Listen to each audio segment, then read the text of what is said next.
بسم اللہ الرحمن الرحیم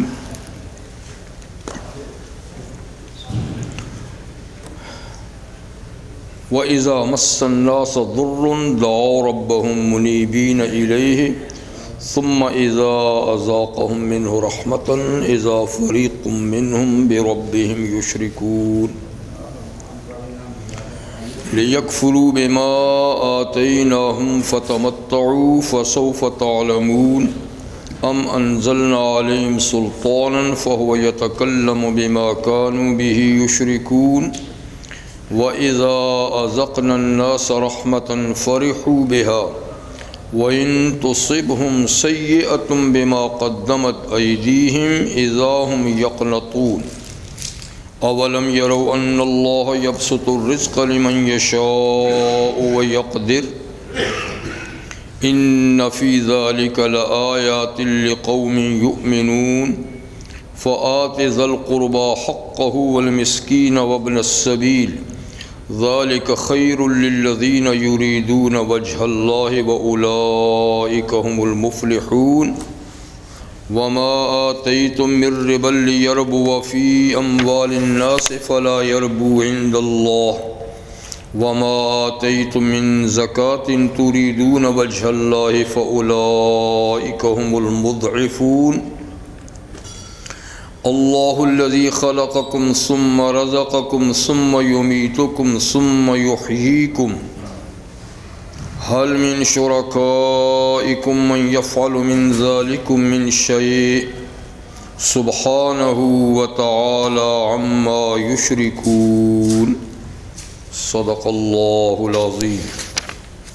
کون سی آیت سے پڑھنا تھا؟ 35 سے۔ اچھا، ام انزلنا علیہم سلطان۔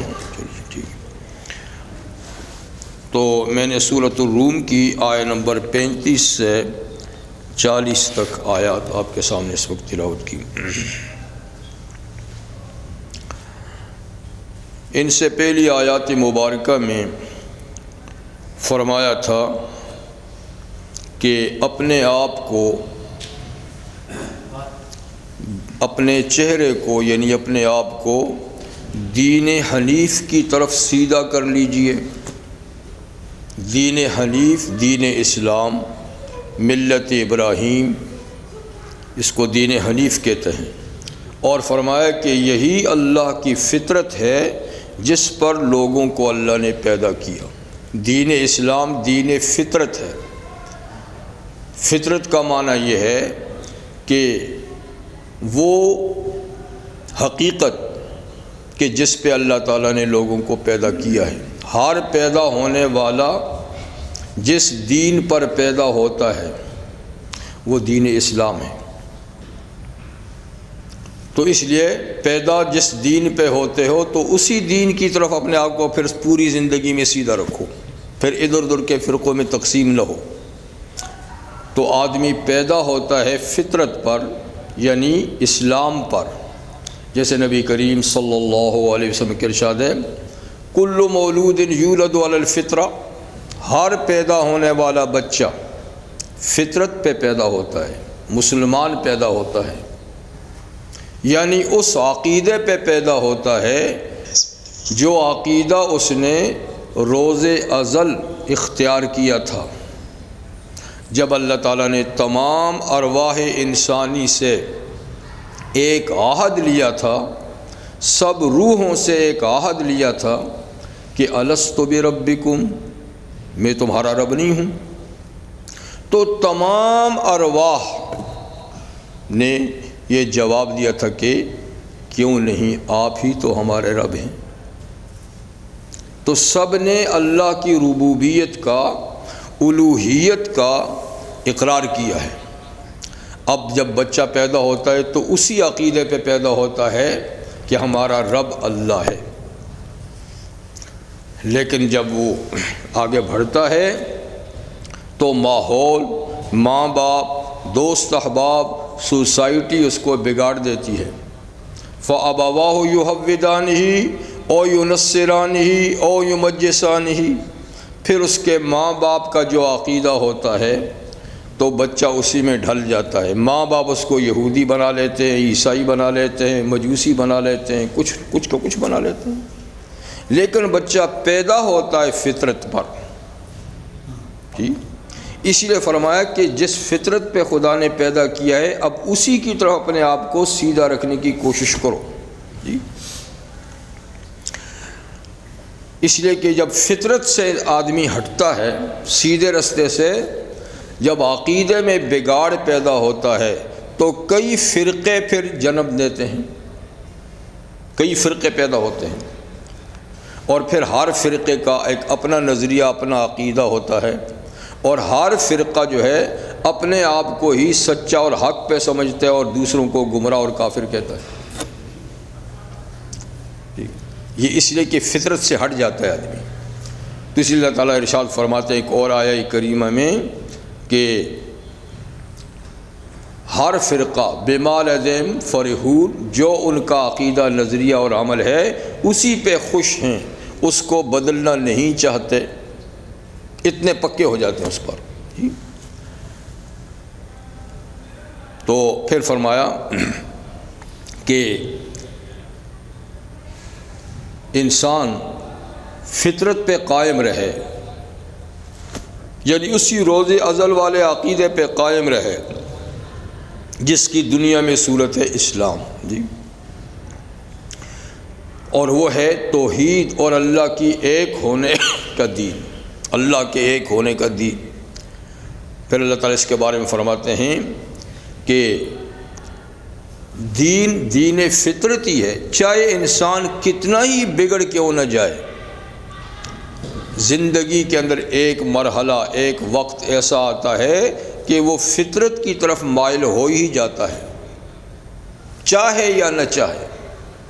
وہ کیا ہے کہ اذا مس الناس ضر دعوا ربهم منیبین، یہ اوپر کی آیت ہے کہ جب انسان سخت مصیبت میں مبتلا ہوتا ہے، سخت پریشانی میں ہوتا ہے، سخت دکھ اور بیماری میں ہوتا ہے، تو ایک وقت ہوتا ہے کہ وہ صرف اس بیماری سے، اس تکلیف سے، اس تنگی سے نجات کے لیے اللہ ہی کو پکارتا ہے.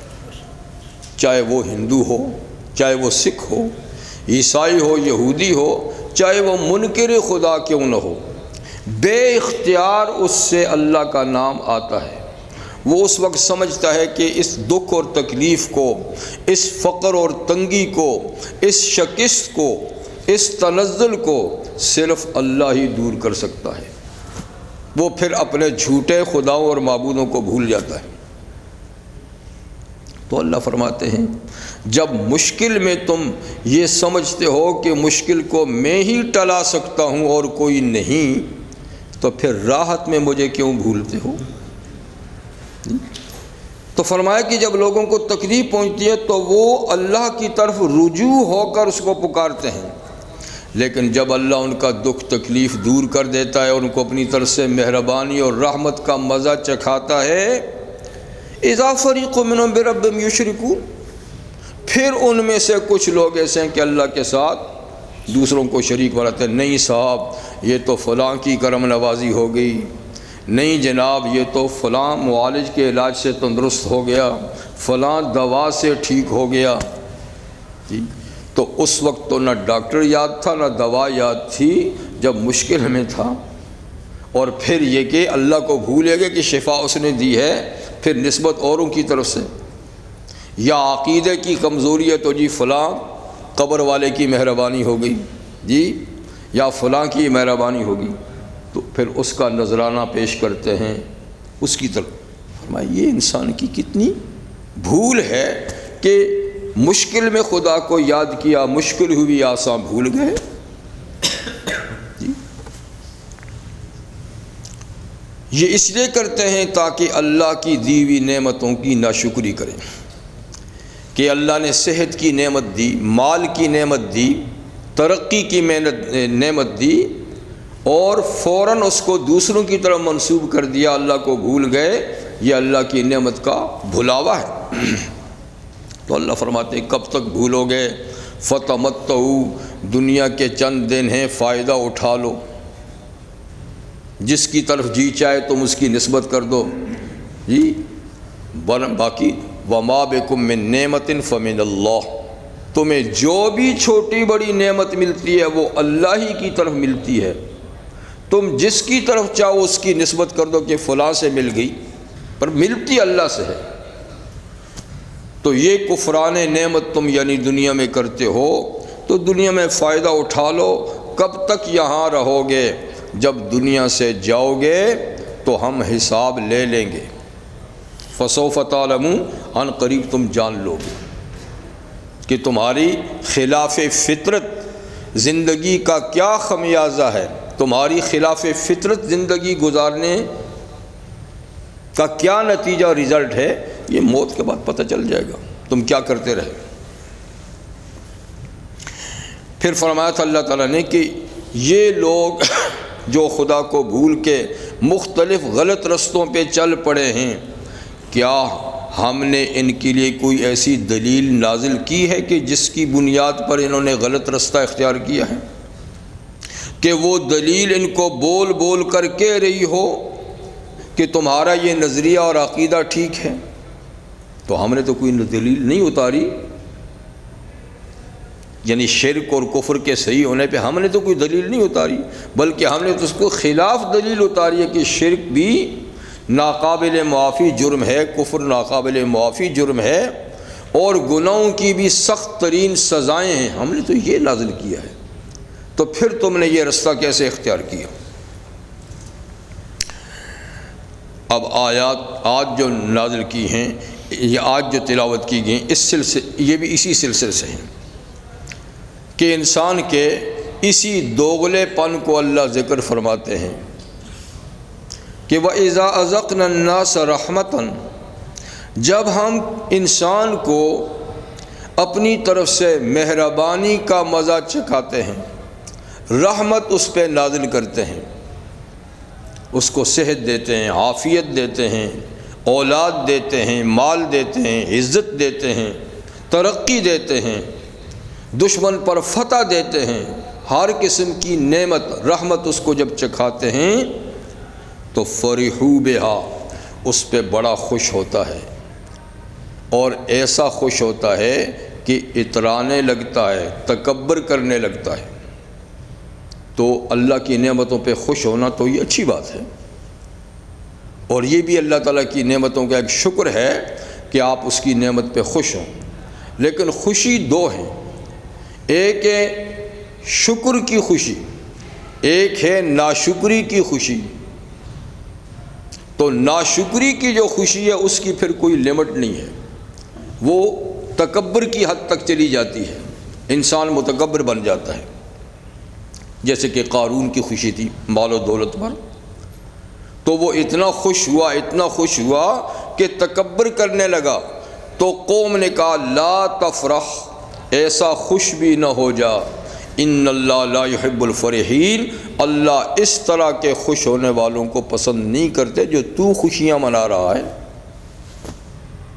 تو دیکھیں خوشی کی سرحد ہے جو اللہ نے کہ یہاں تک خوشی کرو، اس سے آگے بڑھو گے تو پھر وہ خوشی تمہارے تکبر کی حدود میں لے جائے گی۔ اسی طرح غم کی بھی ایک حد ہے کہ غم دکھ تکلیف پہ اتنا کرو، اس سے نیچے چلے جاؤ گے تو نا امیدی میں چلے جاؤ گے، تو نا امیدی بھی اللہ کی رحمت سے کفر ہے، اور تکبر بھی سخت ترین جرم ہے۔ تو اللہ تعالیٰ نے خوشی اور غم دونوں کے اظہار کی اجازت دی ہے، لیکن اس کی سرحدیں مقرر ہیں۔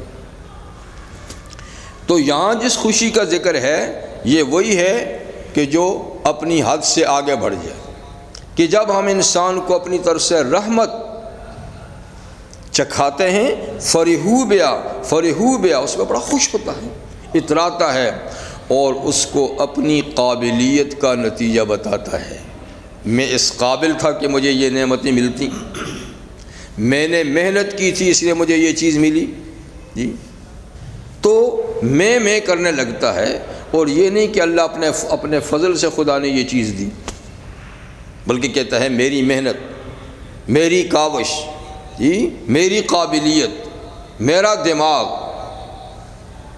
فرحوا بہا۔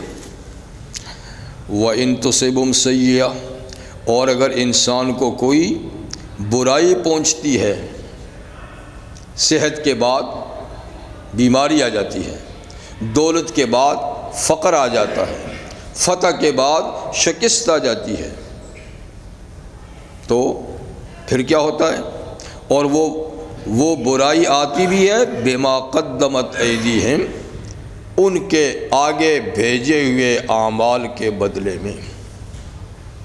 جب انسان کوئی عمل بد کرتا ہے تو اس کی سزا کے طور پہ اللہ تعالیٰ پھر اس پر برے حالات کو لاتے ہیں تاکہ وہ سنبھل جائے۔ تو خواہ اللہ تعالیٰ برے حالات میں نہیں لاتے، وہ برے حالات اس نے اپنے عمل سے خود پیدا کیے ہوتے ہیں۔ اذا ہم یقنطون، تو پھر بالکل خدا سے نا امید ہو جاتا ہے۔ تو نعمت ملی، اکڑ گیا، نعمت چھینی، نا امید ہو گیا۔ یہ کافر انسان کی حالت ہے۔ لیکن مومن آدمی کے لیے نبی کریم صلی اللہ علیہ وسلم نے فرمایا کہ مومن پر آنے والی دونوں حالتیں اچھی ہیں۔ اس کو اگر اللہ تعالیٰ کوئی بھلائی اور خیر عطا فرماتے ہیں تو نیک بندہ اس کا شکر ادا کرتا ہے، تکبر نہیں کرتا، اللہ کی دین، اللہ کی عطا، اللہ کی بخشش سمجھتا ہے۔ اور اگر اس پر کوئی تکلیف اور دکھ آتا ہے تو صبر کرتا ہے، جی واویلا نہیں کرتا، چیختا چلاتا نہیں، اللہ سے نا امید نہیں ہوتا، امید رکھتا ہے کہ یہ حالت بدل جائے گی اور اللہ نے کسی وجہ سے مجھے ہوشیار کرنے کے لیے یہ حالت مجھ پہ بھیجی ہے۔ تو مومن کو نعمت ملے تو شکر کرتا ہے، ادھر سے بھی فائدہ، اس کو تکلیف پہنچے تو صبر کرتا ہے، ادھر سے بھی فائدہ۔ تو مومن تو ہر حال میں فائدے میں رہتا ہے، اور کافر ہر حال میں نعمت ملے تو تکبر کرتا ہے، وہ بھی برا، جی نعمت چھن جائے تو مایوس ہو جاتے ہیں، یہ بھی برا، اس کی حالت بری۔ اسی سلسلے میں اللہ تعالیٰ رزق کی تقسیم، رزق بھی اللہ تعالیٰ کی نعمتوں میں سے ایک بہت بڑی نعمت ہے جو انسان کی زندگی کے باقی رہنے کا ایک بہت بڑا ذریعہ ہے، کھانے پینے کی چیزیں، جی۔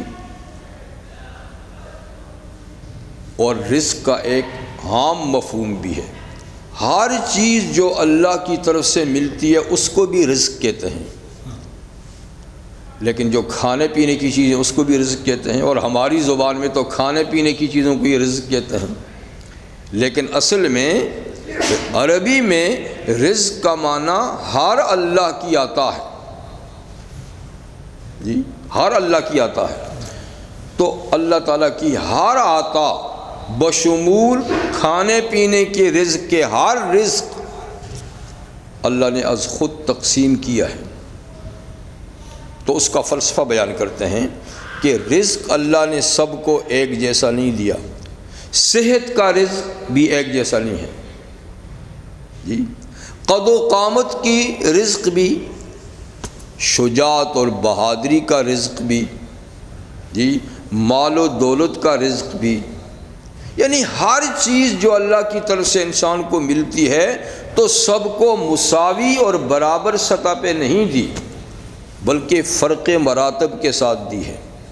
کسی کو کوئی چیز زیادہ دی، دوسری کم، کسی کو دوسری چیز زیادہ دی، اس کو کم، جی دیکھیں کوئی اچھے خاصے صحت مند ہوتے ہیں پر مالدار نہیں ہوتے، اور کوئی بیچارے مریل قسم کے ہوتے ہیں پر مال و دولت ڈھیروں کا ہے اس کا، جی اسی طریقے سے کوئی کھانے پینے میں محتاج ہے، کسی کے پاس بے شمار ہے۔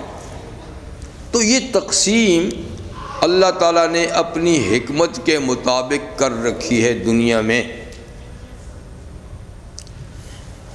اس حکمت کو صرف اللہ تعالیٰ جانتے ہیں کہ بسا اوقات ایک جاہل آدمی کے پاس دولت کے انبار ہوتے ہیں بے شمار، اور پڑھے لکھے اور محنتی کو بمشکل روزی میسر ہوتی ہے، ایسا بھی ہوتا ہے، جی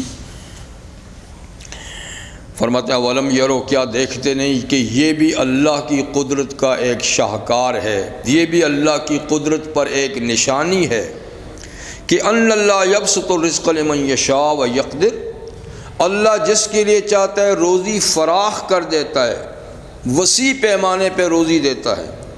وَيَقْدِرُ، اور اللہ کنٹرول کر کے دیتا ہے، کسی کو کنٹرول کر کے دیتا ہے، جچی تلی دیتا ہے، ماپ تول کے دیتا ہے، اور کسی کو فراخ روزی دیتا ہے۔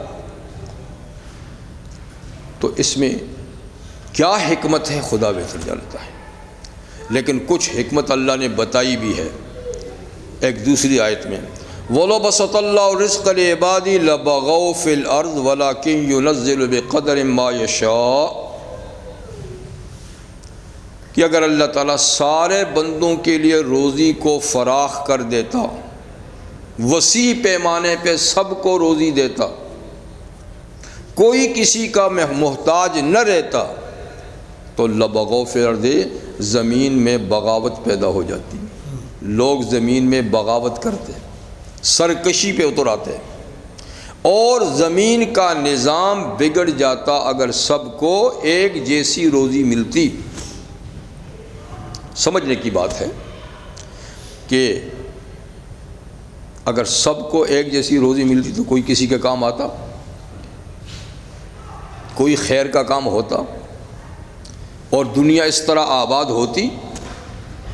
یہ دنیا تو اسی لیے آباد ہے کہ ایک دوسرے کے کام آ رہے ہیں، کوئی کسی کا محتاج ہے، کوئی کسی کا محتاج ہے، اور ہر آدمی اپنا احتیاج پورا کرنے کے لیے دوسرے کی بات مانتا ہے۔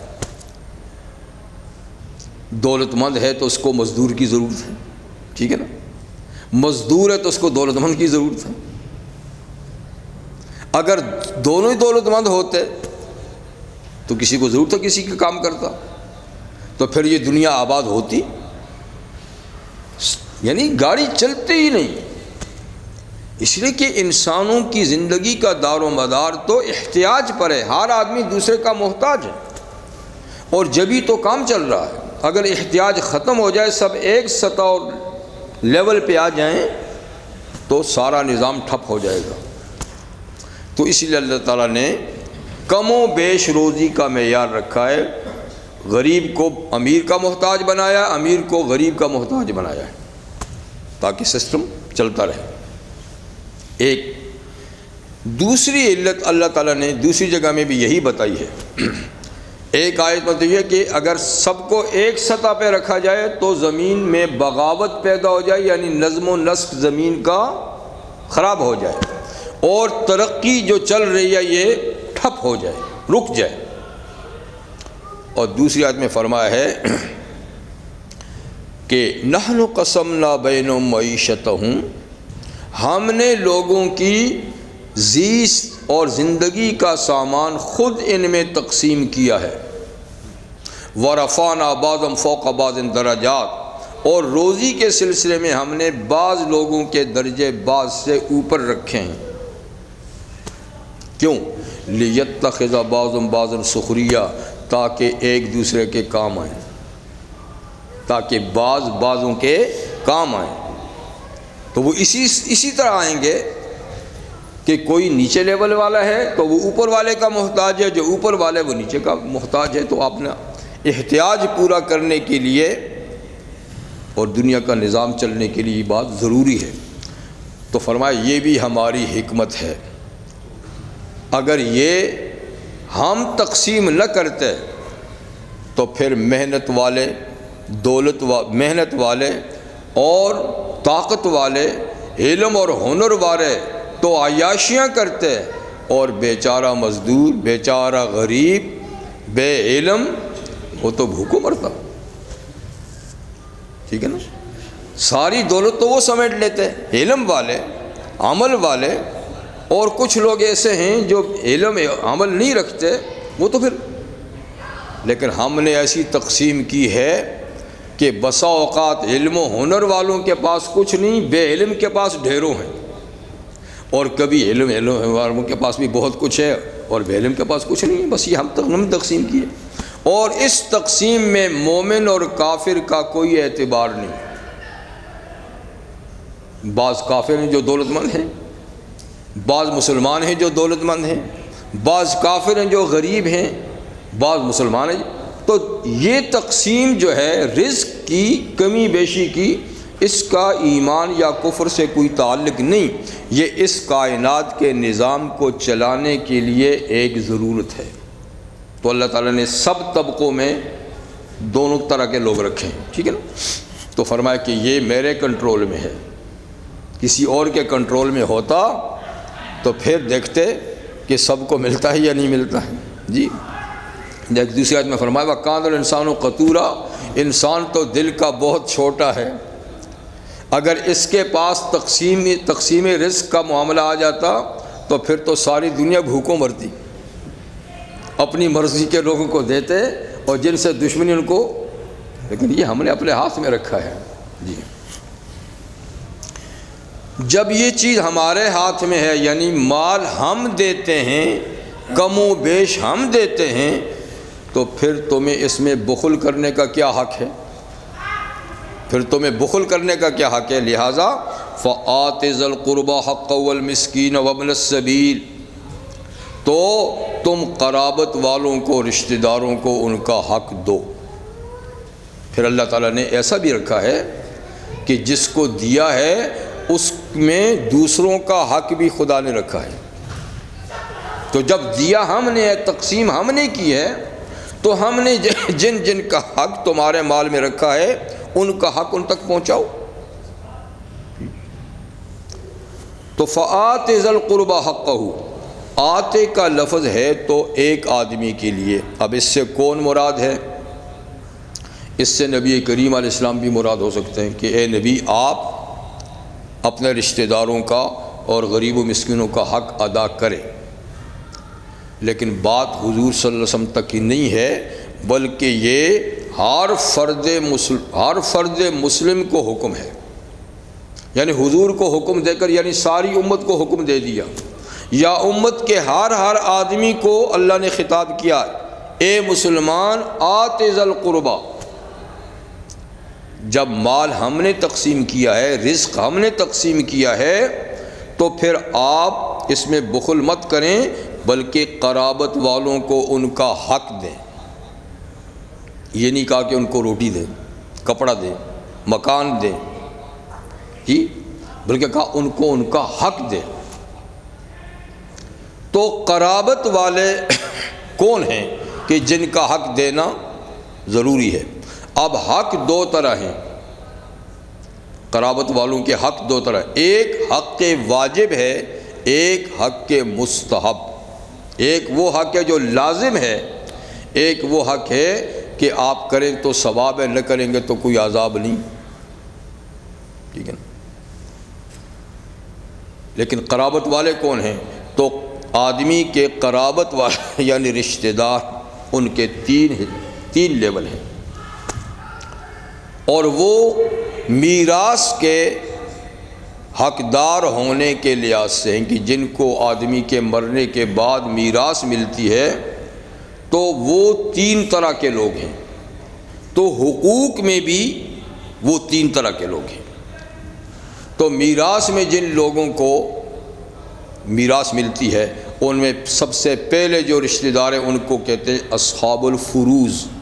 اصحاب الفروض، اصحاب الفروض وہ رشتہ دار ہیں کہ جن کے حصے اللہ نے خود مقرر کر دیے ہیں کہ مرنے والے کی جائیداد میں فلاں کا اتنا حصہ ہے، فلاں کا اتنا حصہ ہے، تو خود اللہ تعالیٰ نے مقرر کر دیا کہ ان کے یہ حصے ہیں، وہ ہیں اصحاب الفروض۔ وہ سب سے مقدم، سب سے آگے کے ذوی القربیٰ ہیں۔ دوسرے ہیں عصبات، یہ بھی مرنے والے کے قریبی رشتہ دار ہوتے ہیں، لیکن ان کے حصے مقرر نہیں، یعنی جو کچھ اصحاب الفروض سے بچے گا تو وہ ان کو ملتا ہے، عصبات۔ تو یہ دوسرے درجے میں ہیں۔ اور تیسرے درجے میں ذوی الارحام۔ ذوی الارحام یہ دور کے رشتہ دار ہیں، جیسے کہ بہنوں کی اولاد، جی، اور جیسے ماموں، ماں کی طرف سے رشتہ دار، یہ ذوی الارحام ہیں۔ ان کو وراثت اس وقت ملتی ہے کہ جب نہ تو کسی کے اصحاب الفروض ہیں اور نئی اسباب ہیں، تب جا کر وراثت پھر ان کو ملتی ہے۔ تو اسی طرح حقوق میں بھی سب سے مقدم حق کس کا ہے؟ ذوی القربہ میں اصحاب الفروض کا۔ دوسرے نمبر پہ حق کس کا ہے؟ عصبات کا۔ اور تیسرے نمبر پہ حق کس کا ہے؟ ذوی الارحام کا۔ تو یہ تینوں ہیں ذوی القربہ میں۔ اور حق کتنے؟ دو، حق واجب اور حق مستحب۔ مطلب ہے کہ اگر ان رشتہ داروں میں کسی کے اصحاب الفروض ہیں اور وہ مالی لحاظ سے بے حد کمزور ہیں تو ان کو اپنے مال میں سے دینا یہ واجب ہے۔ اصحاب الفروض میں سب سے آگے ماں باپ ہیں، ٹھیک ہے نا، بیٹیاں ہیں، ٹھیک ہے۔ تو اگر ان کے پاس مال نہیں ہے، ضرورت مند ہیں، تو ان پہ مال خرچ کرنا واجب ہے۔ لیکن اگر یہ لوگ مالدار ہیں تو پھر مال دینے کی ضرورت نہیں ہے، اور طریقے سے آپ ان کی خدمت کر سکتے ہیں، ان کے ساتھ دلداری کرنا، ان سے تعلقات رکھنا، جی، ان کی اور کسی قسم کی ان کو ضرورت پیش آئے تو ان کا پورا کرنا، جی۔ لیکن مالی معاونت کرنا پھر مستحب ہے، واجب نہیں۔ تو مقصد یہ کہ ان میں کوئی معذور ہے، کوئی بہت انتہائی درجے میں غریب ہے، تو آدمی کو اپنا مال اس پہ خرچ کرنا واجب ہے۔ اور اس میں یہ نہیں ہے کہ زکوٰۃ ہی دیں۔ ان میں سے کئی ہے کہ جن کو زکوٰۃ نہیں دے سکتے، جیسے ماں باپ ہیں، جیسے اپنی اولاد ہے، زکوٰۃ تو نہیں دے سکتے، تو زکوٰۃ کے علاوہ ان کی معاونت کرنا واجب ہے۔ اسی کے نبی کریم علیہ السلام نے فرمایا ان فی المال لحق سوى الزکوٰۃ، زکوٰۃ کے علاوہ بھی مال میں حق ہے، مال میں دوسرے حقوق بھی ہیں، جی، غریبوں کے حقوق ہیں، عزیزوں کے حقوق ہیں، جی۔ تو بہرحال یہ پہلے درجے کے ہیں۔ دوسرے ہیں عصبات، جیسے کہ بیٹے عصبہ ہوتے ہیں، بیٹے اصحاب الفروض نہیں ہیں، بیٹیاں اصحاب الفروض ہیں، بیٹے اصحاب الفروض نہیں ہیں، وہ عصبات میں چچے ہیں، چچوں کے بیٹے ہیں، یہ۔ تو اولاد کا حق ماں باپ پر ہے، جب تک اولاد نابالغ ہے اس وقت تو اس کے تمام ضروریات کی کفالت ماں باپ پر ہے، ان کے اخراجات، ان کی تعلیم، ان کی تربیت وغیرہ جتنی بھی چیزیں ہیں۔ لیکن جب اولاد بالغ ہو جائے تو پھر یہ حقوق نہیں رہتے، ہاں الا یہ کہ کوئی ان میں معذور ہے یا بہت زیادہ مجبور ہے، ورنہ تربیت کے جو ان پہ یعنی لوازمات ہیں وہ ختم ہو جاتے ہیں، وہ خود آزاد ہو جاتے ہیں، جی۔ تو پہلے نمبر پہ کہ آت ذی القربی حقہ، رشتہ داروں کو ان کا حق دو۔ پھر یہ بھی فرمایا کہ حق دو، یہ نہیں کہ ان کو جو دے رہے ہو تو کوئی ان پہ احسان کر رہے ہو، ان کا حق ہے، اللہ نے مقرر کیا، یہ نہیں کہو کہ یہ میں نے کمایا ہے، ان کا کیا حق ہے۔ یہ تو قارون کا نظریہ ہے کہ یہ تو میں نے کمایا ہے، دوسروں کا کیا حق ہے۔ مومن کا نظریہ ہے کہ کمایا بے شک میں نے ہے، لیکن اللہ نے اتنا حق ان کا بھی رکھا ہے، وہ ان کو دینا ہے، تو ان کو دے کر ان کا شکریہ ادا کرنا چاہیے کہ تم نے اپنا حق وصول کیا، میرا مال پاک ہو گیا، آپ کا شکریہ۔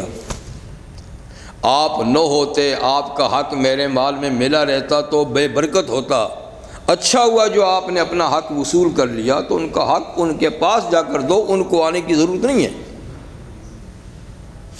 لیکن آج یہ ہے کہ حق دیا بھی نہیں جاتا، اور وہ حق مانگنے کے لیے تو پھر بھی ہم پیشانی پہ بل ڈالتے ہیں کہ یہ کیوں مانگنے کے لیے ہیں، یہ تو میں نے کمایا ہے۔ یہ نہیں سوچتے کہ کمانے کے اسباب تمہیں کس نے دیے ہیں، یہ ہاتھ پاؤں کس نے دیے ہیں، یہ دل و دماغ کس نے دیا ہے، یہ صحت عافیت کس نے دی ہے، اور یہ کمانے کے اسباب کس نے دیے ہیں۔ جس نے یہ سب دیے ہیں اسی نے اس کمائی میں ان کا حق بھی مقرر کیا ہے۔ اللہ تعالیٰ فرماتے ہیں وفی اموالہم حق للسائل والمحروم، اہل ایمان جو ہیں ان کے مالوں میں مانگنے والے کا بھی حق ہے۔ کوئی مانگنے کے لیے آ جائے بشرطے کہ وہ مستحق ہے تو اس کا حق ہے۔ اما السائل فلا تنہر، اس کو ڈانٹو نہیں، جھڑکو نہیں، جی اس کو کچھ دو، اس کا حق ہے۔ والمحروم، اور جو نہیں مانگتا پر مستحق ہے اس کا بھی حق ہے، خود تلاش کر کے جا کر اس کا حق اس کو دو۔ جی دوسرے نمبر پر والمسکین، اور غریبوں کا بھی حق ہے۔ مسکین اس آدمی کو کہتے ہیں کہ جو غریب ہے، مطلب یہ کہ وہ کماتا ہے لیکن اس کی محنت، اس کی کمائی اس کی ضروریات کے لیے کافی نہیں، جتنا کماتا ہے اس کے لیے کافی نہیں، تو اس کی ہیلپ کرنا یہ بھی اس کا حق ہے۔ دیکھو کہ معاشرے میں، سوسائٹی میں کون لوگ ہیں جو محنت کش ہیں پر ان کی محنت ان کے لیے کافی نہیں، ان کی ہیلپ کرو۔ وابن السبیل، اور مسافر کا بھی حق ہے، مسافر کا حق بھی دو۔ مسافر وہ جو سفر پہ ہے اور سفر میں اس کے پاس مال نہیں رہا، ختم ہو گیا، چوری ہو گیا، کچھ بھی ہو گیا، جیب کٹ گئی، ڈاکو نے ڈاکہ ڈال کے لے گیا، اب وہ اپنے گھر میں تو اچھا خاصا مالدار اور کھاتا پیتا ہے، لیکن دوران سفر اس کے پاس اب کچھ نہیں رہا، تو اب اس کا بھی حق ہے کہ اس کے ساتھ اتنی مدد کی جائے کہ اپنا سفر بآسانی پورا کر کے اپنے گھر تک پہنچ جائے۔ بلکہ مسافر کا حق تو زکوٰۃ میں بھی رکھا گیا ہے کہ ایسے آدمی کو اور نہیں تو زکوٰۃ میں سے دو، وہ زکوٰۃ بھی لے سکتا ہے اتنا کہ اپنے گھر تک پہنچ جائے۔ تو بہرحال مسافر کا بھی حق ہے۔ جی ذالک خیر للذین یریدون وجہ اللہ، اللہ فرماتے ہیں کہ یہ اصحاب حقوق کے حقوق ادا کرنا یہ بہتر ہے ان لوگوں کے لیے جو اللہ کی رضا چاہتے ہیں، خدا کی خوشنودی چاہتے ہیں، اللہ کو خوش کرنا چاہتے ہیں، ان کے لیے یہی بہتر ہے کہ وہ اصحاب حقوق کے حقوق ادا کرے۔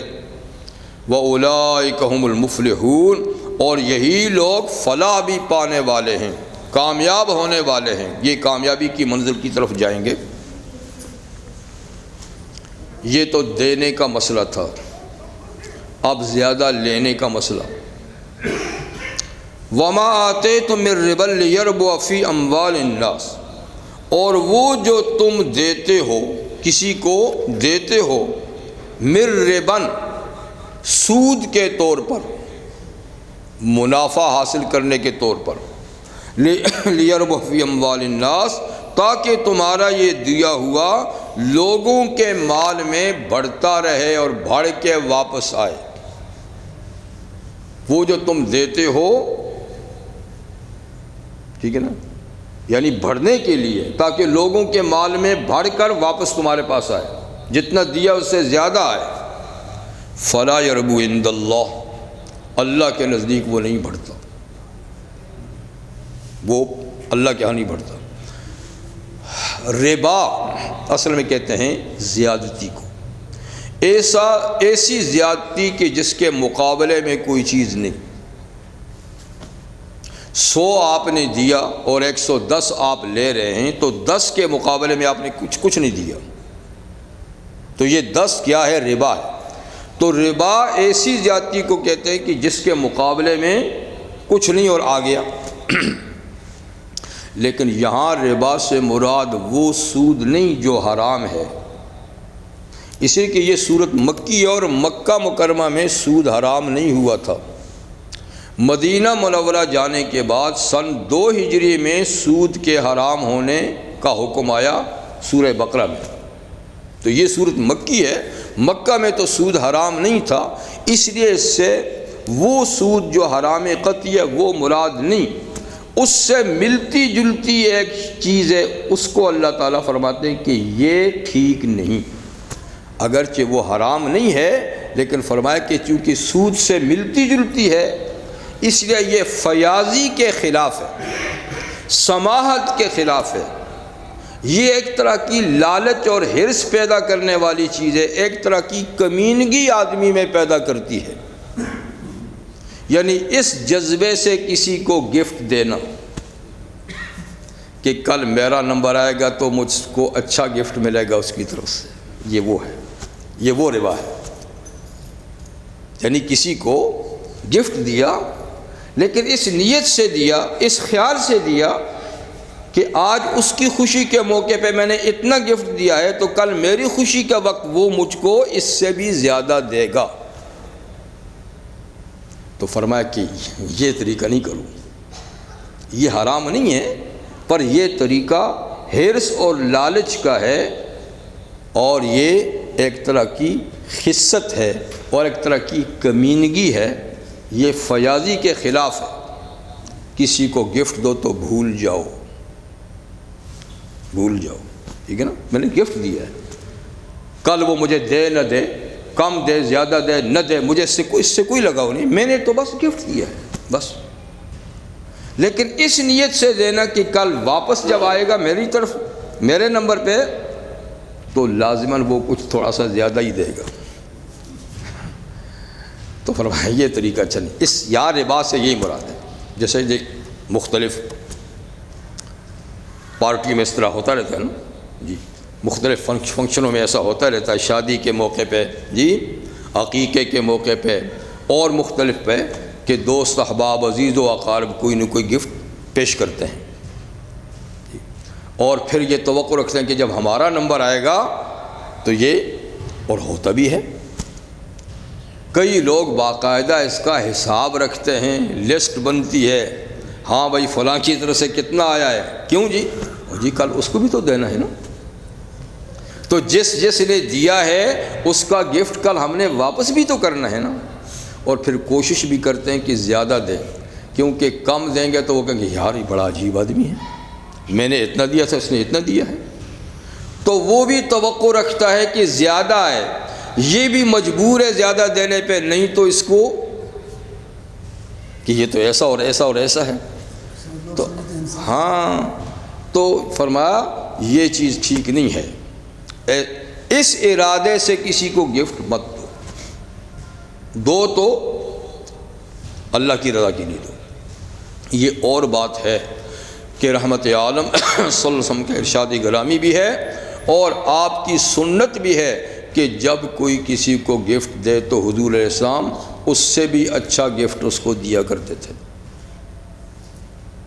لیکن اس توقع پہ نہیں، وہ اس توقع پہ نہ رکھے، وہ اس کی امید نہ رکھے، دینے والے کی خود فیاضی ہے کہ اس کو اچھا گفٹ دے، ضرور دے جتنی اس کی حیثیت ہے، پر نہ دے تو اس کو ناراض نہیں ہونا چاہیے، نہ دے سکے تو ناراض نہیں ہونا چاہیے، لیکن اس کو دینا چاہیے۔ اس لیے فرمایا کہ تحاد و تحابو، آپس میں ہدیوں کا، گفٹ کا تبادلہ کرو تو اس سے محبت بڑھتی ہے، اور حضور صلی اللہ علیہ وسلم کا عمل بھی اس طریقے سے تھا۔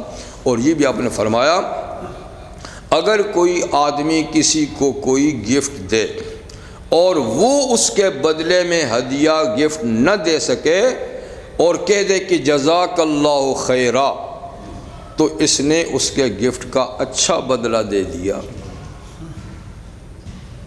لیکن صرف جزاک اللہ خیرا پہ بات نہیں ہونی چاہیے، یہ تو اس کے لیے نا جو نہ دے سکے، جو دے سکے تو اس کو دینا چاہیے، جو نہ دے سکے تو وہ جزاک اللہ خیرہ کہہ دے تو اس نے گویا اس کے گفٹ سے بھی بہتر گفٹ اس کو دے دیا جی۔ تو یہاں یہی ہے کہ اس نیت سے نہ دیا جائے کہ کل مجھے اس سے بہتر ملے گا۔ اللہ تعالیٰ سورہ مدثر میں حضور کو فرماتے ہیں وَلَا تَمْنُن تَسْتَكْثِرْ، وَلَا تَمْنُن، کسی پر اس لیے احسان نہ کر کہ تو زیادہ احسان کی امید رکھے کہ یہ اس سے زیادہ احسان مجھ پہ کرے گا۔ تو کسی کے ساتھ احسان کرنا ہے تو فی سبیل اللہ کر، بھول جاؤ اس کو، اس امید پر نہیں کہ میں نے آج یہ احسان کیا ہے تو کل یہ اس سے زیادہ احسان مجھ پہ کرے گا۔ تو اسی چیز کو منع کیا یہاں پر، فرمایا یہ جو تم لوگوں میں لوگوں کے مالوں میں بڑھنے کے لیے گفٹ دیتے ہو، فلا یربو عند اللہ، یہ اللہ کے ہاں نہیں بڑھتا، جیسے سود نہیں بڑھتا تو یہ بھی نہیں بڑھتا، اس میں برکت نہیں ہوتی۔ وَمَا آتَيْتُم مِّن زَكَاةٍ تُرِيدُونَ وَجْهَ اللَّهِ، اور وہ جو تم زکوٰۃ دیتے ہو اور اس سے تم اللہ کی رضا چاہتے ہو، فَأُولَٰئِكَ هُمُ الْمُضْعِفُونَ، تو یہ زکوٰۃ دینے والے لوگ یہ اپنے ثواب کو دگنا چگنا کرنے والے ہیں، ان کے ثواب میں کئی گنا اضافہ ہوگا جو زکوٰۃ دیتے ہیں۔ ظاہر بات ہے کہ زکوٰۃ دینے میں جس کو زکوٰۃ دیتے ہیں اس سے کوئی توقع نہیں ہوتی کہ یہ مجھے کچھ دے گا، جی۔ تو وہ جو تم زکوٰۃ دیتے ہو تو وہ خلوص سے دیتے ہو، اس میں واپسی کی امید نہیں، تو جس میں واپسی کی امید نہیں ہے تو یہ لوگ اپنے ثواب میں دگنا چگنا اضافہ کرتے ہیں، اور کتنا کرتے ہیں؟ کم سے کم 10 گنا، آگے بڑھ کے 700 گنا، اور جتنا اخلاص ہوگا اتنا ہی ثواب بھی اس کا بڑھے گا۔ اور جیسے پیغمبر کریم علیہ السلام نے فرمایا کہ جو اخلاص سے ایک کھجور صدقہ دیتا ہے، ایک کھجور، اللہ تعالیٰ اس کو بڑھاتے رہتے ہیں، اور قیامت کے دن وہ پہاڑ جیسی بن جائے گی، ایک کھجور پہاڑ جیسا صدقہ بن جائے گا جتنا خلوص ہوگا، جی۔ اللہ الذی خلقکم ثم رزقکم ثم یمیتکم ثم یحییکم، پھر اللہ تعالیٰ اپنی توحید کو بیان فرماتے ہیں کہ دیکھو ایک اللہ کی ذات ہے بلا شرکت غیر، وہی ہے جس نے تم کو پیدا کیا، وہی ہے جس نے تم کو پیدا کیا، سب کو اسی ایک نے پیدا کیا ہے، اور کوئی دوسرا خالق نہیں، پیدا کرنے والا نہیں، اللہ ہی وہ ذات ہے جس نے تم کو پیدا کیا۔ اور پھر ثم رزقکم، پھر زندگی بھر روزی بھی اسی نے تم کو دی، پالنے والا بھی وہی رہا، رب بھی وہی ہے، تمہیں روزی بھی دی۔ اور ثم یمیتکم، پھر موت بھی تم کو وہی دے گا، یہ نہیں کہ مارنے والا کوئی اور ہے، جیسے ہندوؤں میں سناتن دھرمی والے ہیں، کہتے ہیں پیدا کرنے والا اور ہے، تھامنے والا اور ہے، مارنے والا اور ہے، تو نہیں، فرمایا یہاں پیدا کرنے والا بھی وہی ہے، روزی دینے والا تھامنے والا بھی وہی ہے، موت دینے والا بھی وہی ہے، ایک اللہ ہے جو سارے کام کرتا ہے، ہاں تقسیم کار نہیں۔ اور ثم یحییکم، موت کے بعد پھر تمہیں زندہ بھی کرے گا۔ تو یہ سارے کام فقط اللہ کرتا ہے، جب فقط اللہ کرتا ہے تو تمہیں اسی کا احسان مند ہونا چاہیے، آخر اس سے بڑی نعمتیں کیا ہیں؟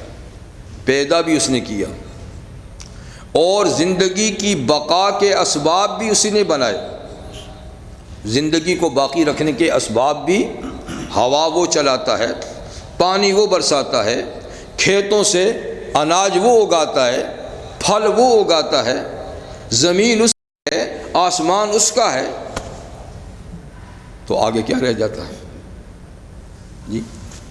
اور پھر موت بھی وہی تمہیں دے گا، اور پھر دوبارہ حیات بھی تمہیں وہی دے گا۔ تو حل من شرکائکم من یفعل من ذلکم من شیء، کیا تمہارے خود ساختہ شریکوں یعنی معبودوں میں کوئی ایک ایسا ہے جو ان کاموں میں سے کچھ کرتا ہو؟ تم نے جن سے آس لگائی ہے، توقع باندھی ہے، جن کے نذرانے دیتے ہو، جن کی دعائیاں دیتے ہو، تو ان میں سے کوئی ایک بھی تو بتاؤ نا جو ان کاموں میں سے کوئی ایک کام وہ کرتا ہو، اس نے کسی کو پیدا کیا ہو، اس کے پاس رزق کی چابیاں ہوں، جی، اور اس کے حکم سے کوئی مرتا ہو، کوئی ایک تو بتاؤ۔ سبحانہ، اللہ ہر قسم کی شراکت سے پاک ہے، نہ تخلیق میں کوئی اس کا، نہ رزق دینے میں اس کا، نہ موت و حیات کے اختیار میں اس کا کوئی پارٹنر نہیں ہے۔ سبحانہ، اللہ ہر قسم کے شریکوں سے پاک ہے۔ وَتَعَالَى عَمَّا يُشْرِكُونَ، اور اللہ تعالیٰ بہت بلند و بالا ہے ان چیزوں سے جن کو یہ اس کا شریک ٹھہراتے ہیں۔ کہاں عظمت والا اللہ اور کہاں یہ ٹھاکر جو انہوں نے اپنے ہاتھ سے بنا رکھے ہیں، جن کے سامنے جی ہاتھ جوڑتے ہیں، سجدہ کرتے ہیں، اپنے ہاتھ سے بنائے ہیں، خود ان کی حفاظت کہاں یہ مورتیاں اور کہاں وہ عظمت والا خدا۔ تعالی اللہ بہت اونچا ہے، یہ کیا ہے؟ کن چیزوں کو اس کا ساتھ یعنی شریک بناتے ہیں؟ تو بہرحال یہاں تک اللہ تعالیٰ نے توحید کے دلائل بیان فرمایا، تقسیم رزق کی حکمت بیان فرمائی، اور اللہ تعالیٰ نے ہدایت دی کہ جس فطرت پہ پیدا ہوئے ہو زندگی بھر اسی دین فطرت پہ اپنے چہرے کو قائم اور دائم رکھو۔ سبحانک رب بحمدک اشہد ان لا الہ الا انت۔